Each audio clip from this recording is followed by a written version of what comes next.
Hi, I'm Chris. And I'm Jeremy. And I'm Fergal. And we're from Movie Smash. Comic book movies are having a golden age right now with the MCU. Movies based on comics aren't necessarily a new thing, but they're a big thing. Join us every other Tuesday on Movie Smash. We explore these movies and find some hidden gems. Every other week, we revisit some of the best. And some of the worst movies based on comics or graphic novels. Was Green Lantern as bad as you remember? Heck no! Is Time Cop the most accurate time travel movie ever created? Absolutely. Was Mystery Men way ahead of its time? Should they be revisited? Should they be forgotten? Join us on Movie Smash and find out. Listen wherever you find your fine podcasts.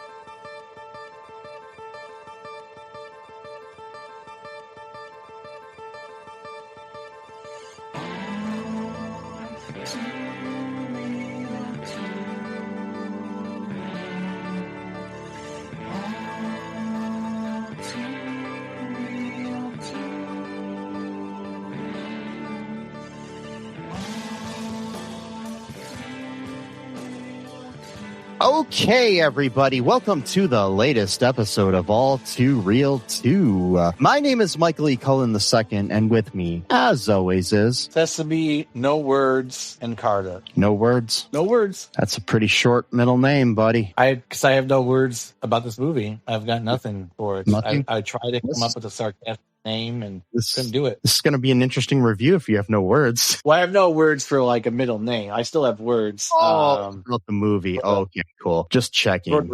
I was worried. I couldn't come up with a quote, or I don't remember any direct quotes. Yeah, I was just worried that I was going to have to carry the whole episode by myself, and that would make the banter a little bit less enjoyable and insightful like we normally have, because we have the most insightful banter of any podcast out there. Oh, we're in advice. Do advice. Yeah. So there are no other podcasts that are more intelligent, more educational, or more advice giving than All Too Real 2, a pop culture podcast.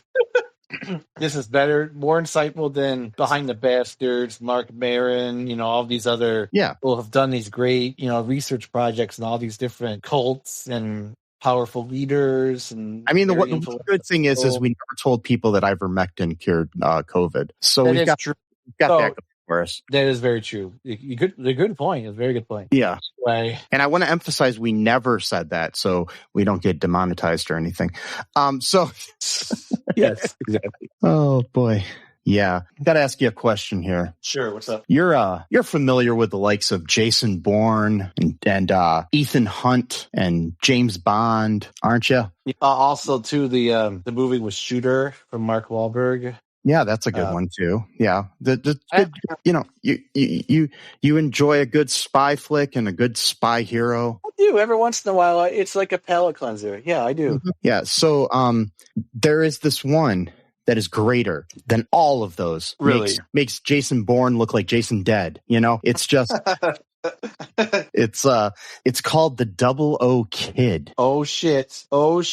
We have the great Lance Elliott, everybody's favorite spy, played by the late, great Corey Haim. Mm-hmm. Yes. So 00 Kid is a movie of some sort that was released directly to video in 1992. Okay, anyway, so the... Good time, for a movie. Hour and a half. Yeah. It was, I think it didn't feel rushed. So that could be a bad actually, but So this movie, the short synopsis here on the Internet Movie Database for this movie is Lance, a teenager, dreams to be a secret agent when he is suddenly in the middle of a hacker intrigue which aims at an international environmental congress. Lance gets in possession of a computer access card, one of which the hackers are in urgent need for their operation. Lance begins to play with the hackers, seeing his dream come true. Yes. That's a very weird synopsis. I mean, it makes the movie sound better than it is. Technically, it's true, but it's not in the way that the synopsis acts like it is, This movie was directed by Dee McLaughlin. Dee also directed most recently in 2019 a movie called 2099: The Soldier Protocol with David Arquette. And some other movies. The only one I've really have ever seen before is the second Jungle Book, Mowgli and Baloo. And the reason I've seen this movie is because one of my college professors is in the movie. Oh, yes, my film professor, one of my film professors, Dirk Ashton, is in that movie. So if you ever get a chance, watch the second Jungle Book, Mowgli and Baloo. Yeah, actually, not a bad movie. It's like a sequel to the Jungle Book, but like a live action movie. But it's not Disney. It's like made based on the book, but a sequel to the book. So yeah, that's how they could circumvent the rule. Okay, yeah. That's too bad. Yeah, because the book is so yeah. It's interesting movie. Check that out. And Dirk Ashton, he's like a writer now. He's like written a lot of books and stuff. I saw him at a few years ago. He does a lot of the like sci-fi and comic book conventions and stuff like that. So keep an eye out for him. He's a good author. Yeah. Just want to advertise him because he was always nice to me. Last convention I attended, where I had a table at, he had a table at, and we talked a bit. Yeah. Nice. All right. So the movie was written by Stephen Paul and Stuart Paul, who are brothers, and Andrea Buck. The Paul brothers are known for most famously the Baby Genius series of films. I'm sensing a theme here. They also intelligence and they also randomly executive produced The Expendables 4. What? So random. And they've done a lot of other things too, though, like that are decent, like Ghost in the Shell. Not that it was decent because that one was kind of cultural appropriation, where they cast Scarlett Johansson as an Asian woman. And that one, yeah.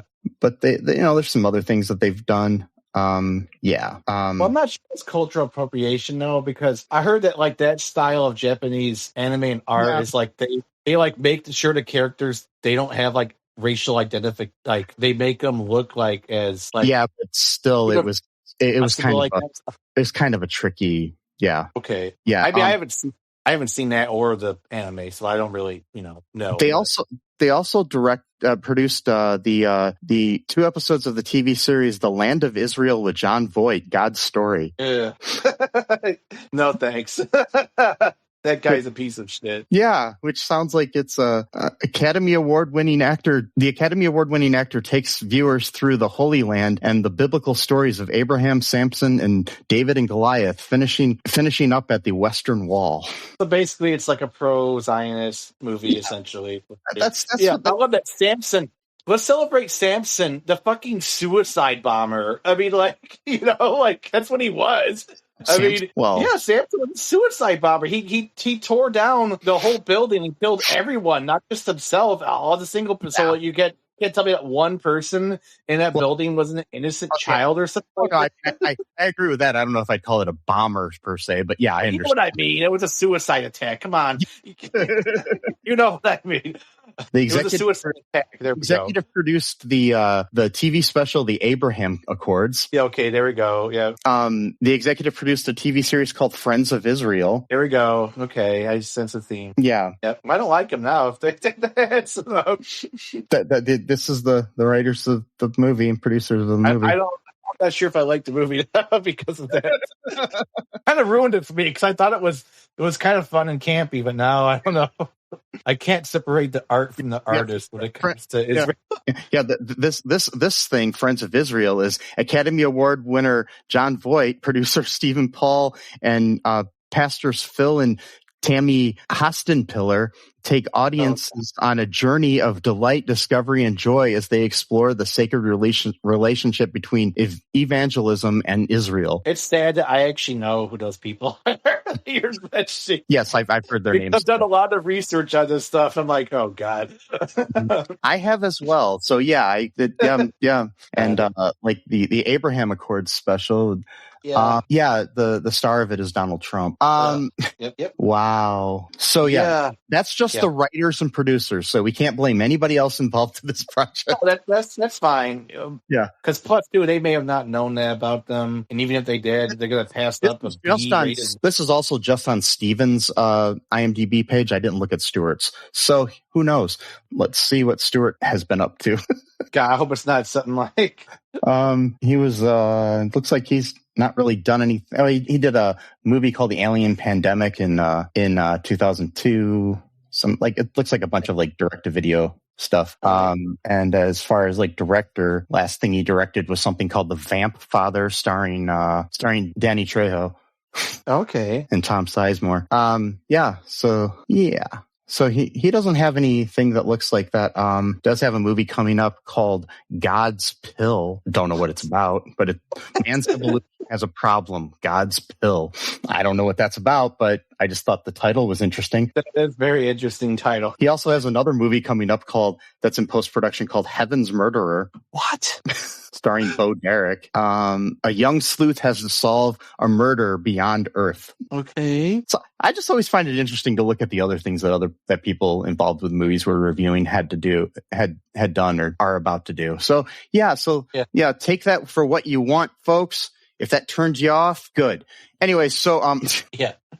This movie stars another thing that'll turn you off: two people who were sexually molested as children. God. Wait, oh, that's right. Yeah, that's right. The two main leads. Well, one of the two main leads. There's also another group of two, but the good guys, the protagonist lead. The two children in the movie. God, they're so terrible. Yeah. Yeah, they're probably in their 20s when they made this, but they were playing teenagers. But they were. And Corey. Supposedly sexually molested by Charlie Sheen and other people. And Nicole Eggert was sexually molested supposedly by Scott Baio, allegedly. I'm just going to say allegedly on all these things because I don't want to get sued. But also a huge Trump supporter, by the way. Yeah. Yeah, good stuff. Good. Not really. But the movie also stars Brigitte Nielsen as Rhonda. Corey Haim and Nicole Eggert are in it as Lance Elliott and Melinda. We have here's something that's really interesting. Mm-hmm. Anti-Zionist actor Wallace Shawn stars in it. Yeah, there we go. So we're good. We're good. We got like a battle now, like a between outspoken the Zionist actor Wallace Shawn. He's one of the first people to come out on TV after the genocide was starting to be very vocal about how Palestine needs to be free and stuff. So yeah, very interesting guy. He's of course he's the guy famously from The Princess Bride, the inconceivable guy. Yeah, a bunch of other My Dinner with Andre, which I think is the most pretentious film of all time. But like nonetheless, you were in that. I hate it. I think it's like, ooh, we're having a deep conversation, bro. We're like talking like intellectual, philosophical. We're better than everyone else, bro. It's like, no, fuck you. You're not better than anyone. The thing I like about that movie is I think it's pretentious, but it knows it's pretentious, and I think it's actually. Maybe that's what it is. I think it's done as a. I think it's done more as like a parody of some pretentious things by the way that it's done, and I think that's the way I always took it. Okay, well maybe it is, yeah. Yeah, and Wallace Shawn is a famous playwright as well, so there we go. So yeah, that's right. Yeah, he is. Yeah, we have a small role in the movie by John Rhys Davies, who people will know as Gimli from The Lord of the Rings, or Professor Arturo from Sliders, among other things, or the Indiana Jones movies where he plays Salo. Yeah. So yeah. Oh, really? Yeah. We got Basil Hoffman as Trout. We've got Karen Black, the legendary Karen Black, as Mrs. Elliot. We've got somebody named Anne Francis as Mrs. Lomax, and a bunch of other people that will go nameless for the rest of it. Because we're already 17 minutes into the podcast. Sorry, we can't name everyone. I'm sorry, guys. I wish we could. I really do wish we could. Maybe just do a show notes and just list all of the people. I usually put some of the cast in there. And plus, the thing is, there's this thing called Google. So, and the internet. In the Internet Movie Database, which lists all of this shit. Yep.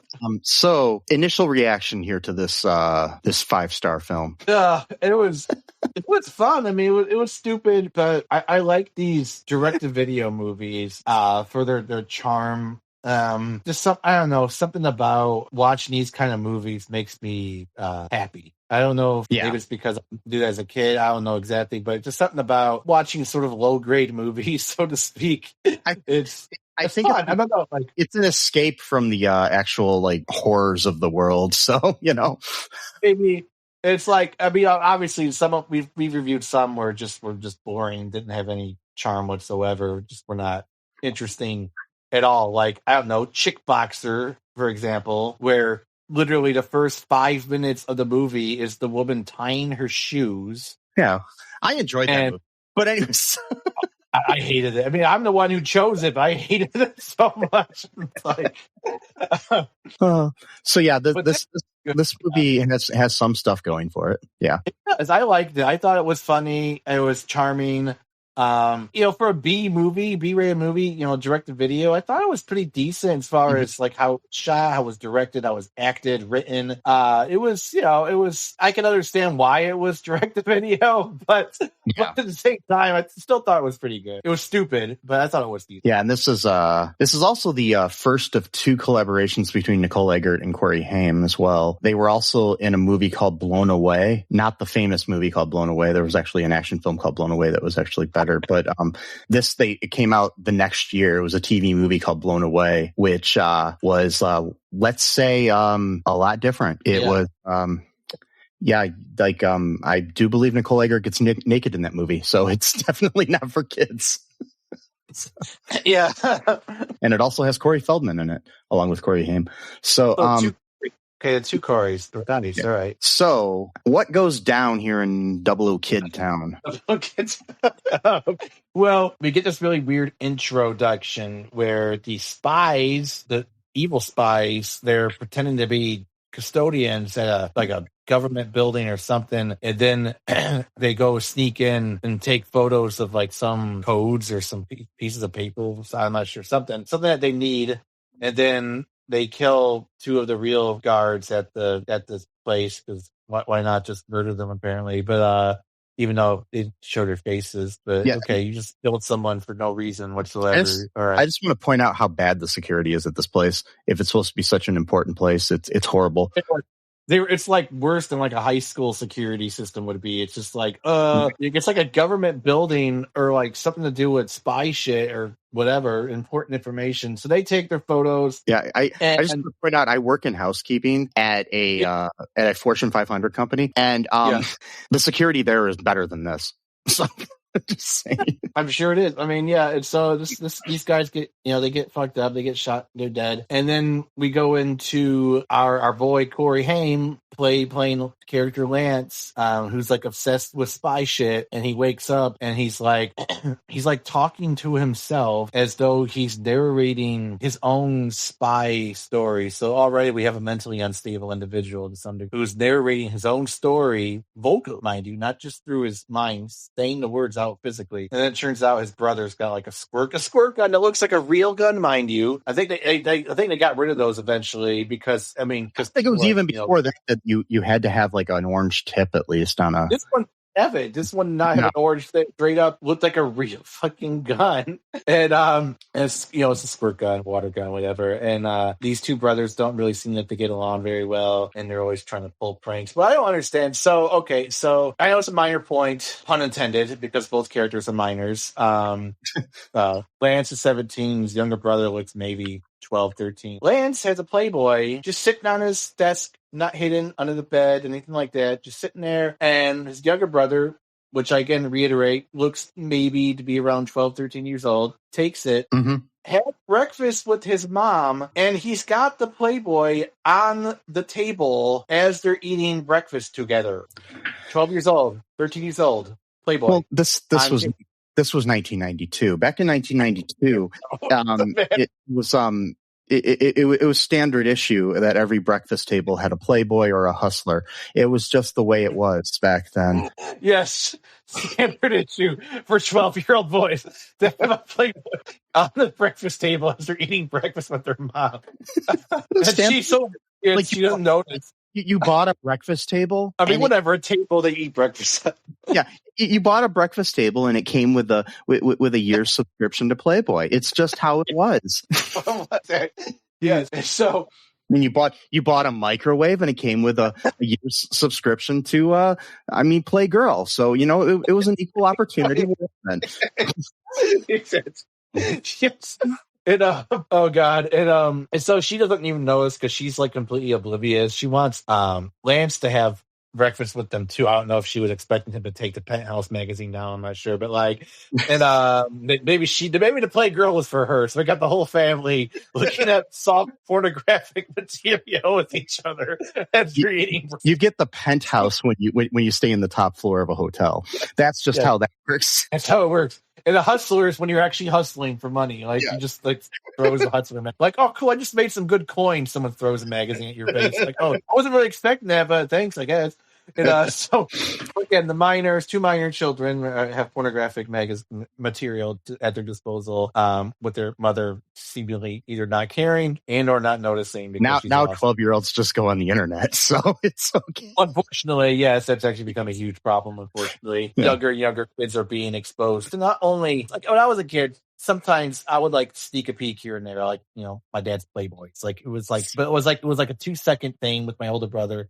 Yeah. And it was like we would like put it back because we'd be so afraid that he'd come home or whatever. Mm-hmm. So it wasn't like we're just gorging ourselves on it for hours. I still have a Playboy I stole from my dad when I was a kid. Yeah. So, but those were just softcore. They were just nude bodies, more of like an artistic kind of thing, But like now, 12-year-olds are like looking at like the most hardcore shit possible, and I'm like, this is just frying their brains when it comes to sexuality, like to a point where it's like I don't even know if the next generation is like gonna be okay or not. Like but that's a whole other matter. But watching those videos, there's numerous reasons that they're not going to be okay, like the environment and But a lot of, there's a great article actually called "Sex Before Kissing." It explains all about this shit. It's really very eye opening. But anyway, I don't want to bog people down, because we're enjoying ourselves looking at the Playboys in front of our moms eating breakfast. I still can't get over that. It's like, so that's weird on the kid though a little bit too, because it's like, you don't think it's weird that you're just looking at them. I know I shouldn't be focusing on this aspect. It's like a 2-second clip in the movie, but like really kind of hit me. You know how you used to get a free toy inside of breakfast cereal? Yes. Sometimes you would get a free Playboy. It's just. Yeah. And then you just be reading it as eating your Lucky Charms or your Kicks or whatever. Yeah. Anyway, I got really lucky with these charms. Yeah, you're eating your tricks and you're watching someone doing tricks. Anyway, sorry guys, we're getting way okay. So that's like a 2 thing that I decided to turn into 10-minute commentary. The younger brother he lets out the air out of the tire of Lance's motorbike, I guess is what it was, like a motorcycle kind of thing. And then so he takes the younger brother's bike and then has his mom chase him in her car to retrieve the bike. Like that's weird. Like whatever. That's just kind of strange to me. I mean, like I get, she's a mother. She wants to be like. These are weird. These are weird. It's a very weird. Yeah. I'm not surprised that they're all the way they are. But anyway, and so. And I want to emphasize the fact that this will come into play later, that they're in Pennsylvania, in Philadelphia. So yeah, right. It does. They're in Philadelphia, and then Lance, he's got a job or like an internship at like basically not CIA but like intelligence something like that. He's only 17, so he's like it's because they got this program where they're taking like younger people like in high school and stuff, which is great, by the way. Oh yeah, let's take like 16-17-year-olds and teach them about espionage. In the movie, the department that he works for is just known as the agency, which would kind of imply that it's the CIA because they're the only one with agency in there. The agency, and so he's kind of like interning. He mainly just like gives people coffee and shit. But like the woman who's like the head of this, she gives him an assignment, and he's supposed to be working under this other guy who they don't really get along very well because Lance is kind of cocky. The other guy's kind of like by the book, very austere type of guy. Perfect odd couple type, material going on. And which is not a real couple because that would be even more weird and stuff, but that's good because he's a minor. But anyway, so like, but again, since we've already established there's like no boundaries in this movie to begin with, so I just need to make that clear that we don't get further into weird territory when it comes to that. Thank God. And so, the older guy's like, oh, fuck, whatever. But then he needs him because he fucked up badly, too. He was supposed to get a package. Some guy named Weinberg. I forgot his first name. He's like a rich dude. He's like a philanthropist guy. He's supposed to give it to, what's the guy's name? I had it written down here. Sam Weinberg. Yeah. Not Bill Weinberg, the guy who like corrects all my grammar and stuff all the time. Not that guy. No, not him. Sorry if he's listening. Hi, Bill. We're not trying to make fun of you. So I doubt he's listening. But if so, I don't care. he's interesting. He's a good journalist, but he gets a little pedantic. Anyway, this Weinberg dude, he's like rich, but he's also like philanthropy, gives a lot of money to people and stuff, good causes and all that shit. And so he's like, fuck, I forgot to give this to him. Hey, Lance, you're 17 years old, right? Go fly across the country. He didn't say those words. Go fly across the country to LA and give this package to this guy before the deadline, which is like 12 hours from now or something like that. So here's the thing. It's okay. So I do believe, I'm trying to remember how long it takes to fly from, a while. I know a while. I mean, that's long. Philly to LA, that's like several European countries. Philly to LA flight time. Yeah, I was going to say, because it made sense, because like I've flown from Detroit to San Diego, and it took us like about 5 hours. And according to this, it takes about 5 hours and 45 minutes to fly from Philly to Los Angeles.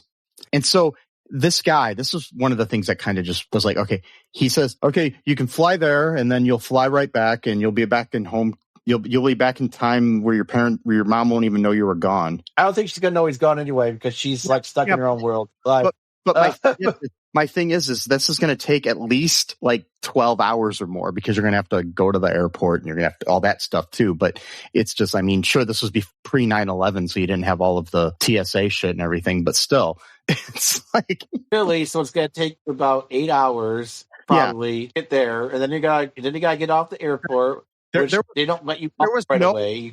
Even if it was like 9:30 in the morning, that he was going to be back by like bedtime.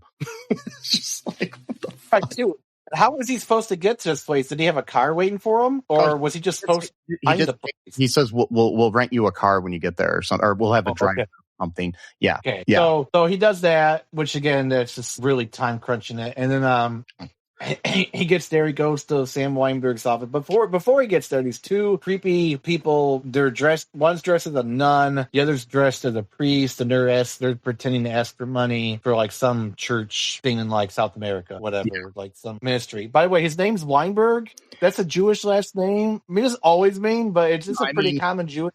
Maybe he's a convert to Christian. I don't know, or maybe he just gives money to anything that he thinks is a good cause. Just because you're Jewish doesn't mean you can't donate to a Catholic charity. Well, no, but I'm just saying that the history between those two is not necessarily great. But, well, one-sided, great. Not a bullshit. It's not like, 50-50 like some people are saying. Yeah. The Israeli, anyway, which is not 50-50. But, and so he's like, I don't know, like, I'm busy right now. I can't really see them. But then they just decide to walk in, and then his secretary just like lets him walk in, like doesn't even attempt to try to like hold the back. He just like, oh, you're not allowed to go in there. Oh, okay, I guess you're going in there. And apparently they don't have locked doors or anything. Yeah, or any kind of security. I mean, for a rich guy, you would think you could have like a door that locks or something like you can call security. Apparently Mr. Weinberg here is like old school. He doesn't believe in that shit. So they walk in. They say they're going to pray together.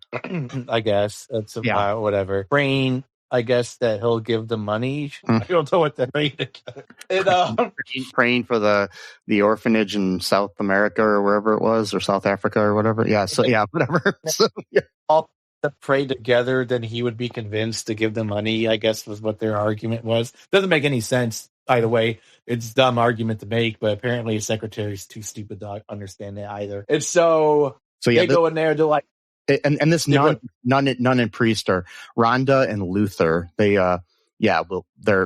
were actually the same people from the beginning of the movie who got into another place with horrible security. And what is with the security in these very rich and powerful places? What is going on? I mean, I know it was the 1990s, but still, like you don't just let some whatever. And so they're looking for some like key card. When I build my time machine, I'm going to test this out and see if I can like break into like, I don't know, GM headquarters in 1992 or something, just to see how it goes. That's why not. And, so he wants this key card because we got our villain played by Wallace Shawn. I forgot his villain. I forgot his character's name. Do you know what his character's name is offhand or not?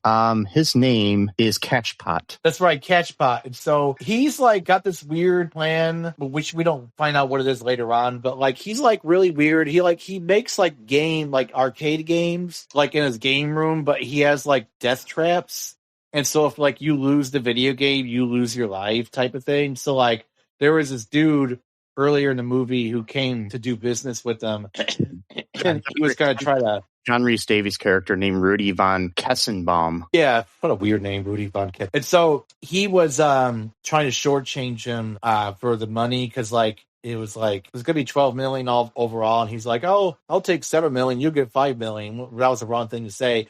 And so he's like, oh, okay, I'll show you my game room. He probably killed him for that alone. If he just would have been equal, he probably would have saved his life. But hey, that's what happens in this movie. Apparently, being greedy does actually kill you. Not in real life, but in this movie it does. When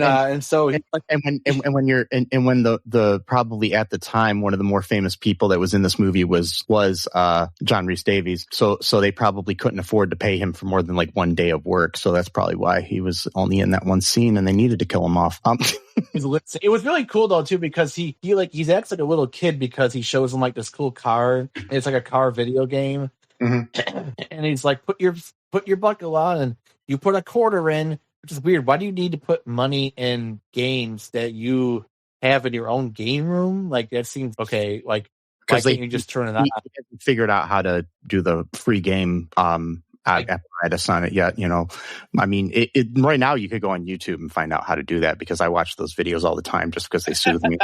But anyways, yeah. So he's like a virtual reality racing game, and he's having fun, and then he ends up hitting something, but then he ends like kind of like knocking his head against the steering wheel, and he's like, "Oh, it's like why are you doing this to me?" It's like, who said it's a game? And then like he can't take a seat buckle, like oh shit, he can't take his buckle off. It's gonna be bad. And so he crashes into something else. He knocks. Oh, by the way, there's a woman mannequin sitting next to him, staring, looking at him. Yeah, facing his direction. Is so creepy. And then she gets like totally, like her head gets totally like caved in at one point too. It's right. So you got the mannequin just looking in his direction all creepily, and then like he slams his head into the windshield, and then eventually he crashes so badly that it flips the car over and just crushes him. I was like, holy shit, this is sadistic, man. That's crazy. When I was a kid, movie, though. When I was younger and I went to Chuck E. Cheese, they had a game like that. No, I'm joking. I saw like 4 kids.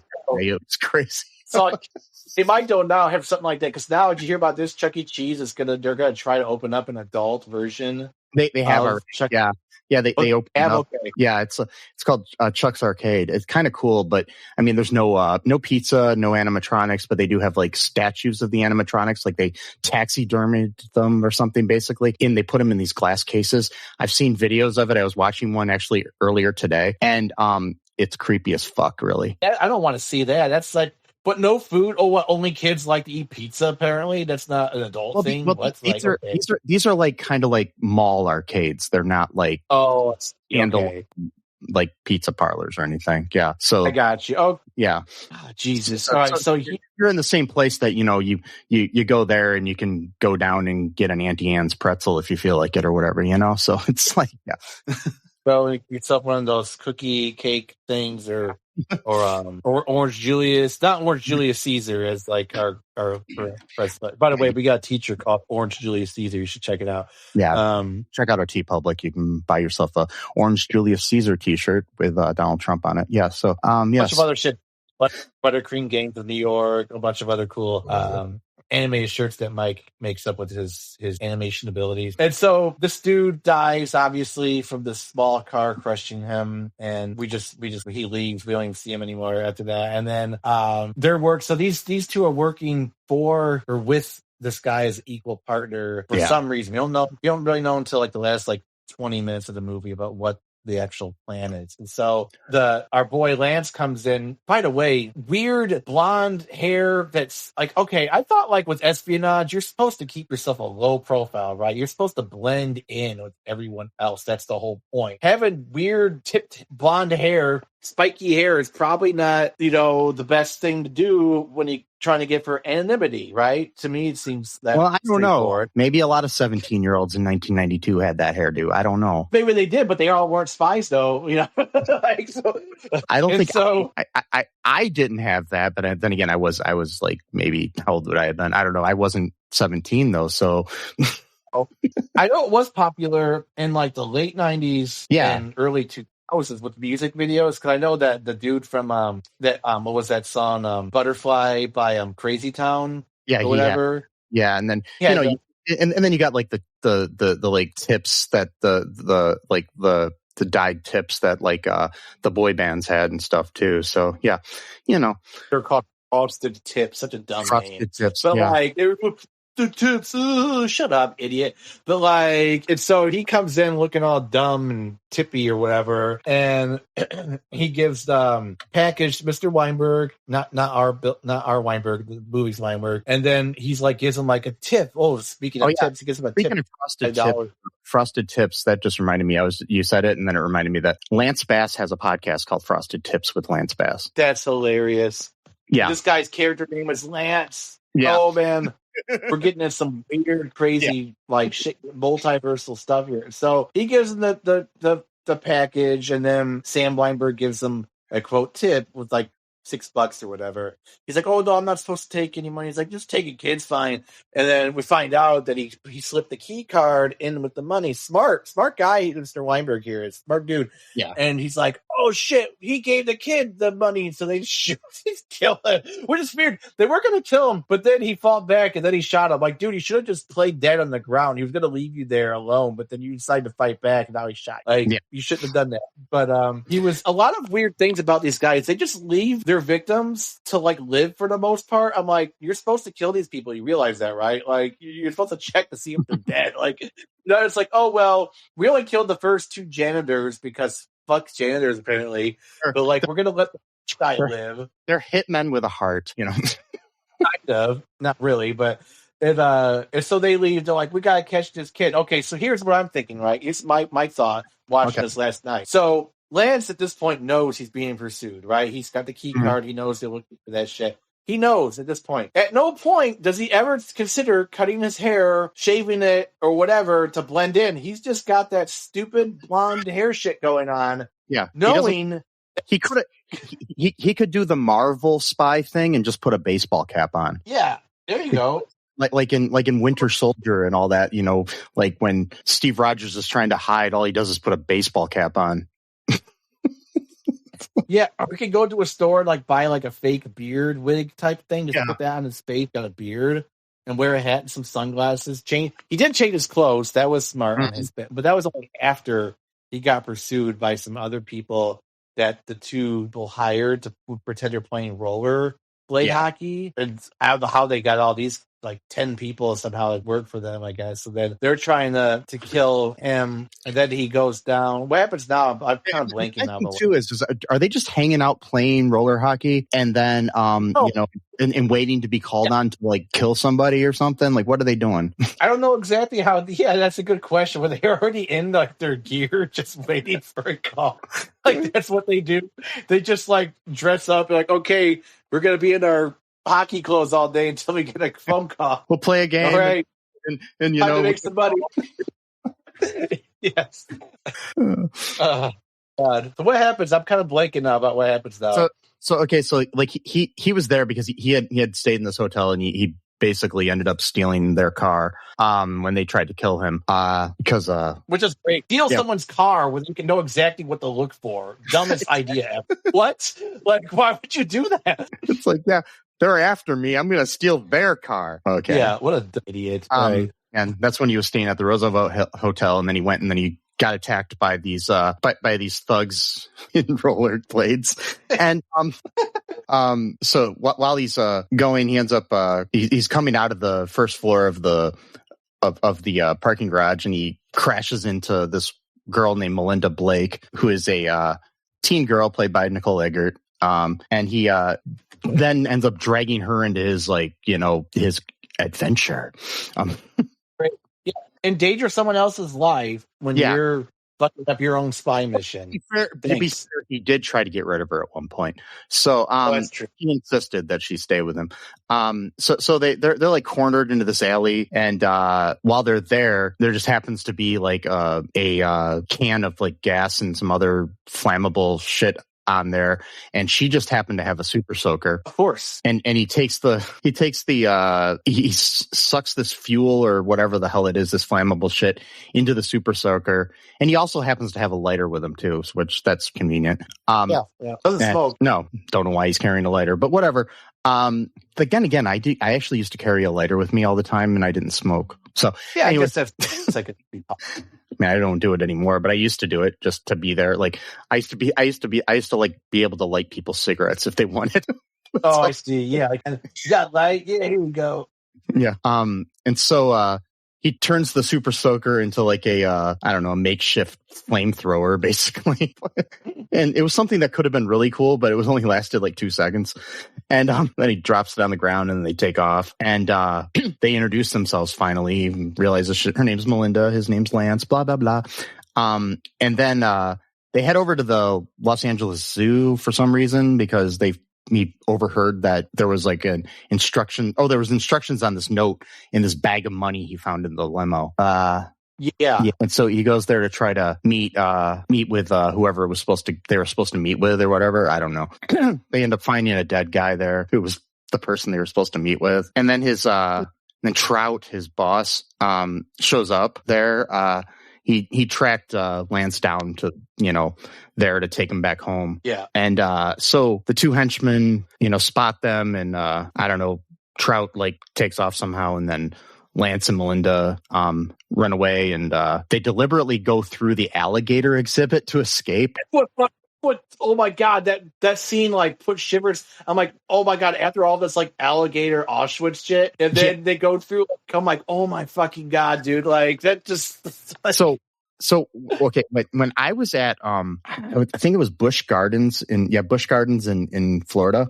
When I was a kid, they have like animals there and stuff, and there was an alligator like enclosure or whatever. These teens jumped the fence into it while we were there watching them. Yeah, but that's the thing too. It's like, why? All right, alligators can climb and shit, right? Or maybe not. Like, wouldn't you want to make sure you got like like in this movie too? The fence was like barely there. I'm like, I think you should have like a lot of those places. At least they were back then, because this was right around the same time. It was in the it was like probably in the early 90s or so. It was about the same time as this movie came out that this happened, and they jumped in there, and security like came and got them, because like I'm watching them and I'm just like looking at the alligators, and I was the first person in my family to notice, and I was like, what the hell's going on? Thinking to myself, I was like, that kid just jumped in. But even so, they should have it where I'm sure they probably changed it since then, I hope. But it's like with the whole thing with Haim and stuff, which they killed the innocent gorilla because some mom was a paint kid and just let him wander around. Anyway, and stuff like that. It's like, why do you guys have enclosures that people can just sneak into with wild animals? Like, you should that should not even be an option that you could even do. Like what the fuck are we talking about here? Like, I just don't. Like my zoo in Toledo, when I was a kid, I was like 12 years old. This is like 1995, 6 or whatever. And the cheetah exhibit, they had a really, really, really tall fence, because I know cheetahs can climb and stuff. But they had like a little net thing on top, so they couldn't get. So even if they get that high, they couldn't get out because there was like huge thing above them.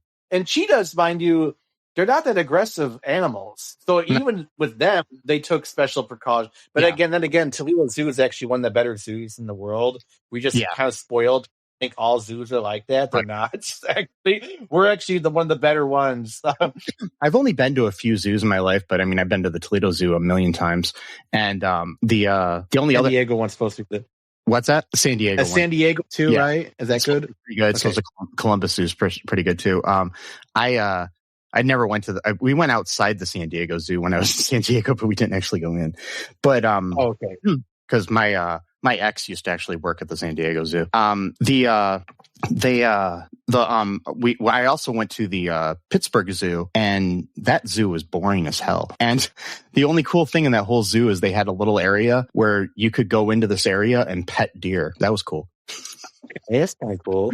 But anyways, back to this. So they travel through the alligator area, and they get out, and the henchmen go in there, and the alligators, of course, attack them.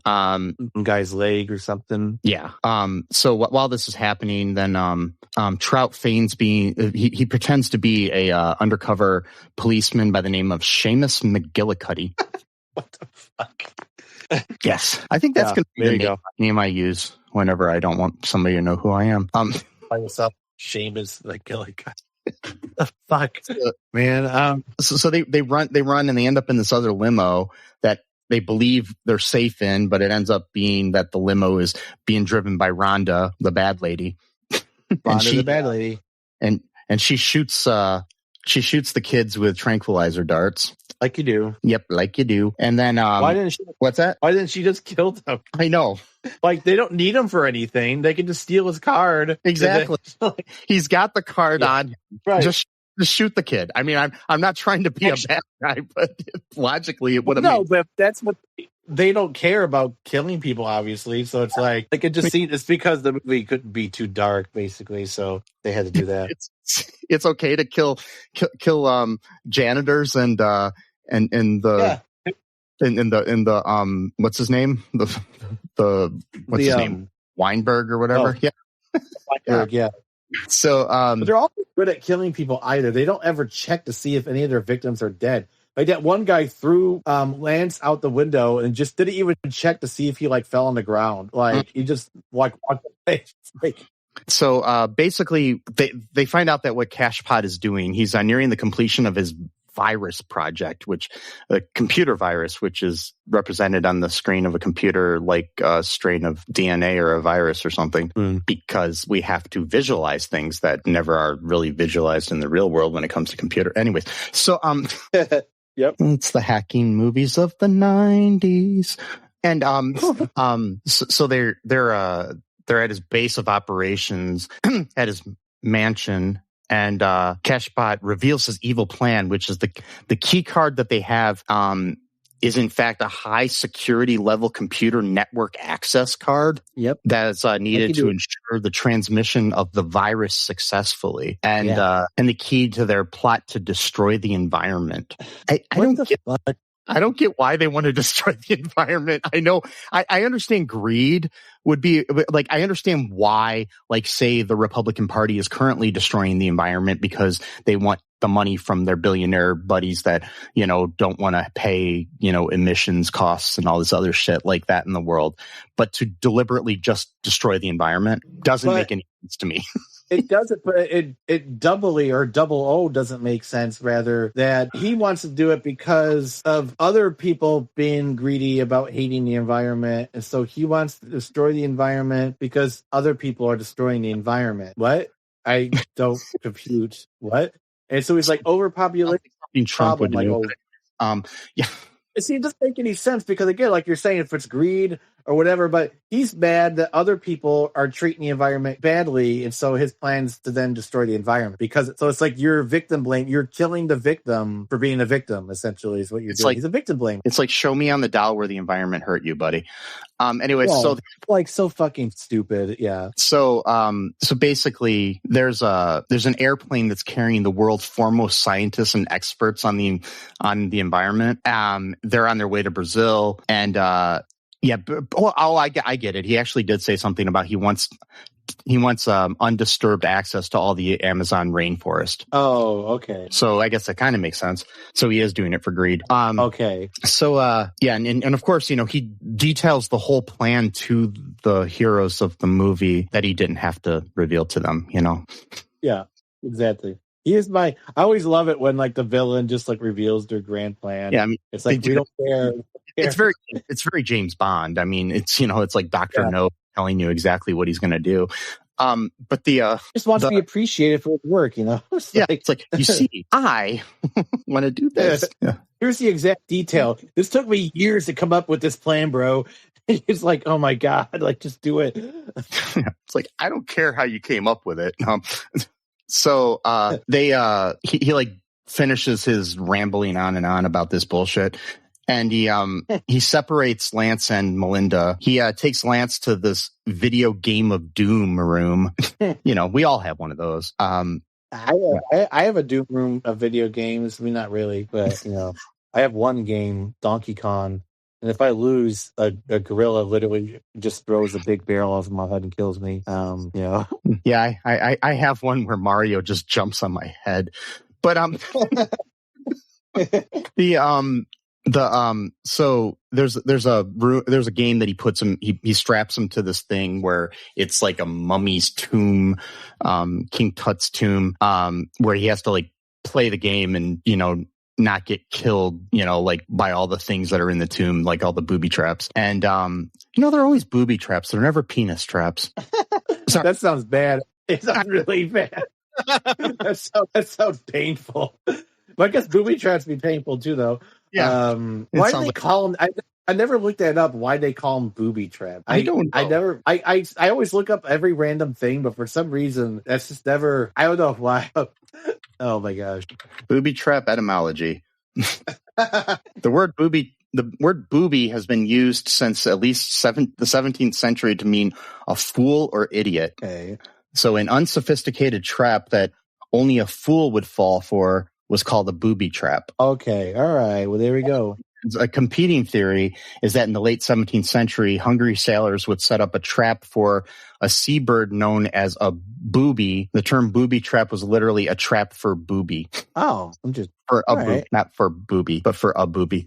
A booby. Okay, well, that's interesting. Yeah. All right. Well, we now know-ish of what it could be. Yeah, one or the other. So, but what did though? He actually allows his victims to live if they beat the game, which is interesting. Yeah, but I guess nobody really ever beats the games. So, no, but he did, and it's like, oh shit, I get to live now. Okay. Yeah. So Lance beats the game. But what goes on there? He's like nearly impaled and all this other shit. But while this is going on, Melinda escapes her confines after this big burly henchman basically tries to say that he's going to have his way with her. Did he say that? I must admit. Oh my god! Basically, wow. he said we can spend some time together here too, or something like that. And he goes in there and it's like, and she hits him in the face with a shovel, and I was like, good, because I was like, don't like rape the 17-year-old girl or whatever. So. Wild, man, that's crazy. I mean, he became all Scott Baio. Yeah, he. Oh my god, Jesus, this is allegedly, crazy, man. Allegedly. Okay, of course, yes. So they Cashpot is doing his virus shit and basically trying to make these planes crash and shit that are carrying these scientists and whatnot. And so Lance and Melinda soon are like out, running from the bad guys, the henchmen. They end up going back into the video game of Doom room, and they find this like chess game, and he uses the chess game to like hack into the main computer. I don't know how he did that. I don't know how. That's so weird too. Which is weird because in the very beginning of the movie, we see basically foreshadowing what actually happens in the opening credit. There's little chess pieces, and they change size too. And the person like the one piece of a chess piece like becomes all tall and stuff when Brigitte Nielsen's name's on the screen, and then another one becomes really short when Wallace Shawn's name is on the screen. Yeah. And Lance has got like this weird like mohawk looking, not really mohawk, but like a weird haired thing, and he's supposed to be which is interesting because that's literally how the movie ends. So the movie was telling us the ending of the movie without us even knowing. Interesting kind of by the way, early 90s CGI graphics, perfection. Yes, good stuff. And this was like what, 2 years before Toy Story or something, or a couple years. No, but 2 or 3 years. Yeah, definitely. I mean, they probably didn't have access to the best animation studios to make. They have computers. They do this like chess game, and he's like playing him in chess to try to stop the bad shit from happening. And Trout is able to see them using security cameras, and they end up basically they have, they win. So Cashpot and Rhonda, Cashpot's, basically what they do is they go off into this helicopter, kick the other bad guys off the helicopter, saying there's a bomb on there, but they get on it, hijacking their controls. Hijacking their own helicopter from those guys, and then they end up the helicopter ends up being controlled by Trout and Lance on the computer, because Trout shows up because I guess they're the CIA or the agency or whatever the fuck it is.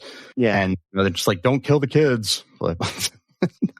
Yep. Yeah. So basically, they end up making the helicopter crash. So I'm assuming that Cashpot and her die. No, because you got to make a part 2, and then they're still alive. Yeah. So, and then the end of the movie, we just have Lance and Melinda like romantically embrace and walk off into the horizon of Los Angeles. So we don't know what happened after that. So it's like, yeah, what are the logistics of the relationship after this? It's a long distance relationship here. I'm trying to figure out what's going to happen.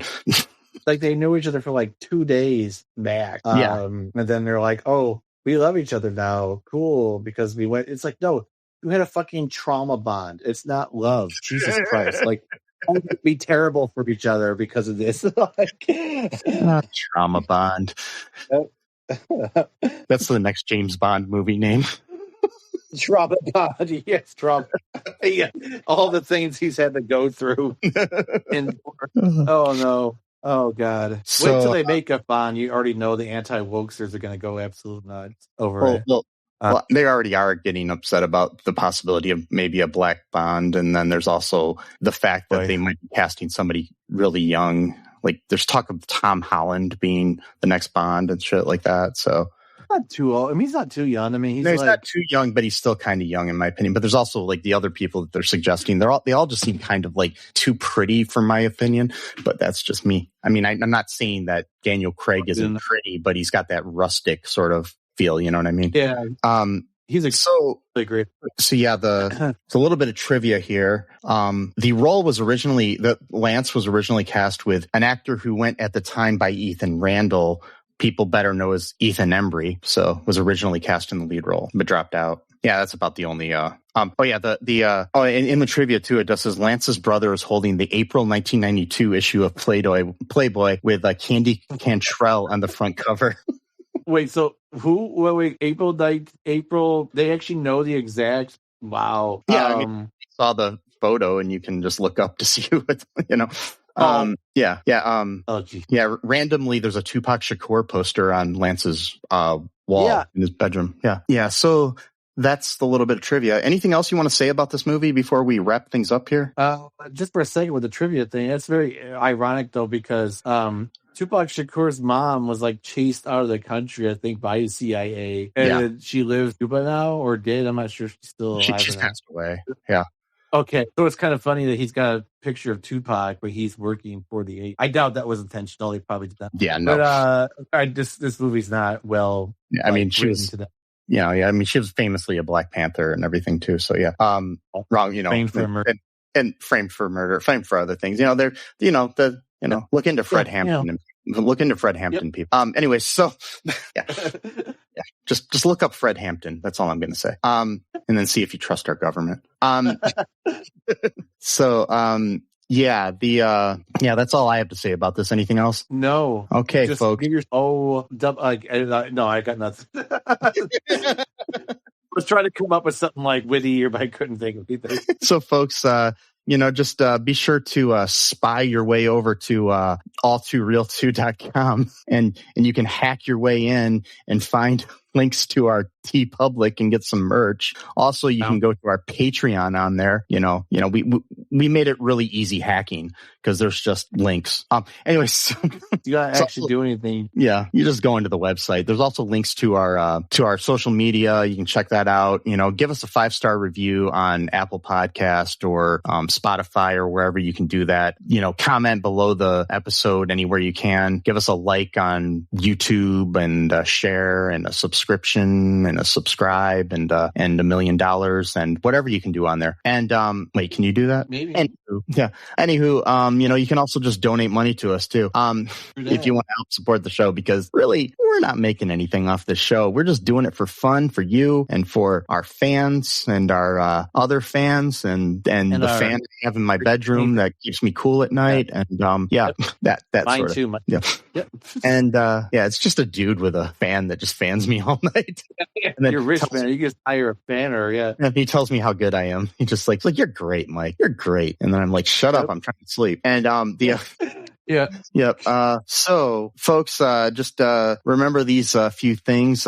Be good to each other. Mm-hmm. Be different. Be yourself. Yeah. Free Palestine. Trans lives are human lives. No human is illegal. Fuck the patriarchy filled with Christo-fascist white men who want to destroy us all. I'm sorry. That was really dramatic, wasn't it? Anyways, and just remember that I love you. Sesame 00 loves you. Yes. And until next time, bye-bye. Thanks for listening to All Too Real 2 podcast, a Cullen Park production. Produced and edited by Michael E. Cullen II. Music by Matthew Hawes. Subscribe and share the show. Visit us at cullenpark.com.